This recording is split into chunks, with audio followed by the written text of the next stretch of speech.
Hello, ladies and gentlemen. Welcome to ESO Vault. I almost hate to say it, but today I have another Necromancer build for you. This will actually be the fourth Necro build I've done, and I have to be honest and say I wouldn't have done another Necro right now, except for I kind of had to. Necro has a major change to its main skill, and that will be hitting the live servers soon, so I wanted to do a build that highlighted that change.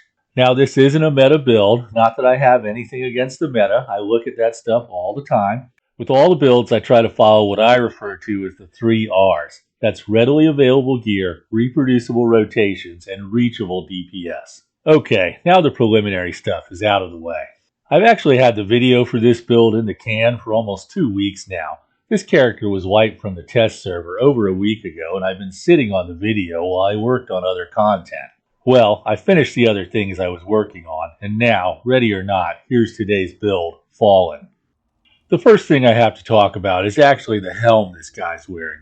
There isn't a fashion show at the end, so I have to get this in somewhere. But anyway, I had no idea that if you put a Militant Ordinator helm on a Khajiit that it became this super cool Khajiit head. I discovered it by accident and I left it in because I think it's totally awesome. For the record, the lion's shoulders are in the Sai Sahan style. Anyway, on with the character sheet. I already mentioned that the character is a Khajiit and they're a top stamina damage dealer race. They have a big 12% bonus to critical damage and bonuses to max stats and recovery as well. I'll put the other top stam DPS races up on the screen as usual if you want to know that. But if you're rolling a new character, be sure you're picking a race that you find interesting. Don't just pick one for the stats. The food buff I'm using is Lava Foot Soup and Salt Rice, which is all about max stamina and stamina recovery. And you can play the little food minigame, alternating between that and other food buffs like Artaeum Takeaway Broth and Dubious Camoran Throne. You figure out how much health you need and how much recovery you need for the content you're doing, and the more experience you have, the better you get at figuring that out. I'm using the Thief Mundus Stone, and I'll always recommend that for a damage dealer over the Lover. I think penetration is best when it's free, and even without using the Lover, you may be surprised where penetration winds up at when I show you a sample fight. At the top of the character sheet, you can see I have all 64 points in stamina, which is normal for a stamina damage dealer. I have 20,000 points of health and 30,000 points of stamina. That's plenty of stamina, and I can definitely afford to give some up if I want to run another food buff for more health. Weapon damage is 4,300 and weapon critical is right at the Mendoza line at 41%. Penetration is low at 700, which is fine with me because I think it's an overrated stat. Resistances are low too at 10,000. I've gotten used to looking at Oaken Soul builds where it'll be double that. You've got to be quick on your feet with this guy, but he's a cat, right? Shouldn't be hard. Okay, that's all for the character sheet. Let's look at skills. Now that we're at the skills, you're going to see that this is a lightly flavored Necro. It really just has a pinch of that Necro seasoning. I went outside the class for a lot of skills, but that's okay because the Necro has an important skill change coming in Update 41. And this skill change will work well not just with Necro skills, but skills outside the class. Now I know that I said this video came off the test server, but I want to be sure you guys know this build won't work right until Update 41 goes live. Okay, the disclaimer's out of the way. Let's go ahead and look at the back bar, and that's an ice staff. First skill is my old friend, the Skeletal Archer. This guy really does do good damage, so I like to include him in my builds. Not only does he do good damage, but he buffs my sustain while he's active. Thanks to the Undead Confederate passive, I get 200 more points on each of my recoveries while the Archer is alive, or dead, or whatever he is. You know what I mean. I don't usually talk a lot about passive skills. Let me go on record now telling you to take all your passives and your class skills and all your weapon passives.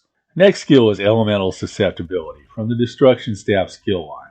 This reduces the target's armor by 5,000 points and applies the 3 elemental status effects every 7 seconds. Status effects are getting another buff in Update 41, and this build leans into that. I didn't say it, but I'm going through the skills in the order I use them.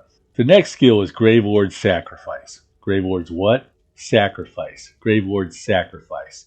You see, they changed the base skill and the Magicka morph of Blast Bones. Instead of a skeleton that goes and blows up on somebody else, it blows up on me. Say what? Well, it doesn't really blow up. The Conjured Spirit goes inside me and infuses me with power, increasing the damage of my class and damage over time skills by 15%. Now don't get excited. While it does work, it doesn't work as well as you might think. 15% is a huge buff, but like a lot of ESO skills, it giveth with one hand and taketh away with the other. The skill is a dead cast or a dead slot. It doesn't do any damage on its own, and that actually results in a DPS loss. On a damage dealer build, you really want every press of a button to result in damage, either right then or later. If a skill doesn't do damage, it's regarded as a waste of a global cooldown. So really that 15% buff is probably more like 10%. But it does in fact work, otherwise I wouldn't be doing this video, right? Conceptually, I think it's cool. I mean, how many times in fantasy books and movies does somebody call up a spirit that goes into them, infusing them with power? All the time, right? This actually works better for me than the skeleton that blows up. I better move on if I'm going to get through the skills. Next is Blockade of Frost, and yeah, I'm using a Frost Staff here. I'll talk about why after the demo fight. Blockade puts an area of extreme cold on the ground that damages enemies within and also buffs my damage. The staff is in the infused trait and has a weapon damage glyph on it. This causes my weapon damage to be increased as long as an enemy is standing in the area, even when I switch bars. This is super important and I'm going to bring it up on every 2-bar build. Rounding out this bar is my self-heal, which is Resolving Vigor. You'll have to go PvP to get that. You can slot a Necro heal here if you want. Finishing the bar off is my ultimate, Pestilent Colossus, which does disease damage and causes the target to take additional damage for 12 seconds because of major vulnerability. Disease damage is getting a big buff, so getting that in there is great. Okay, let's move on to the dual wield bar.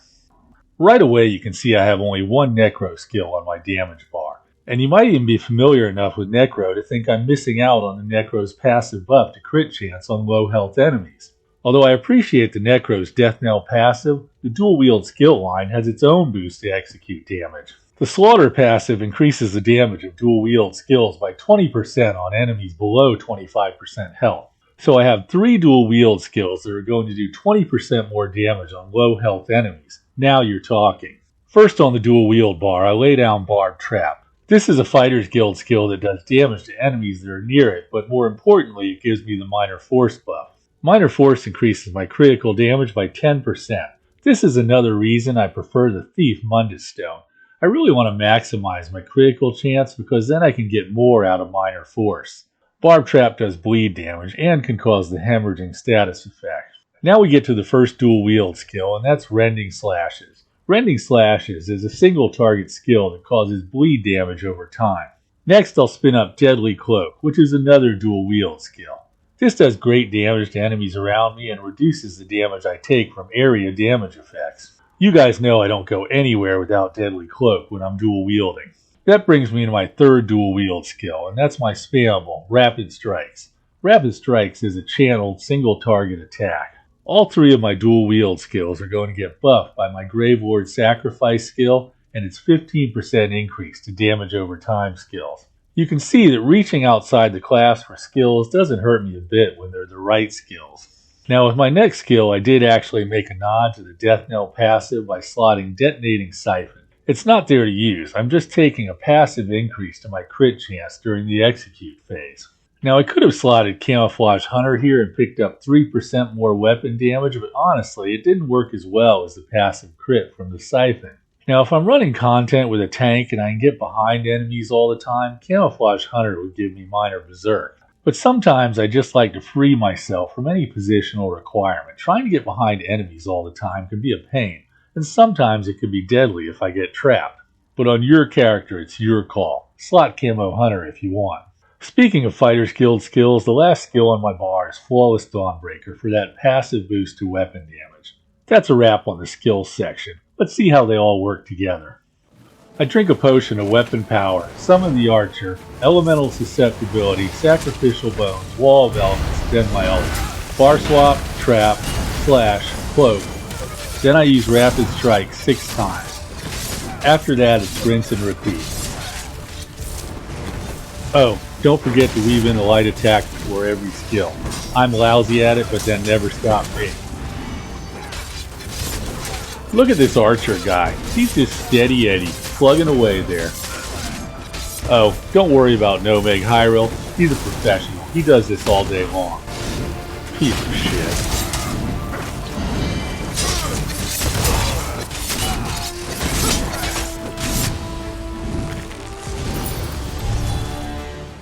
44,000 points of damage per second.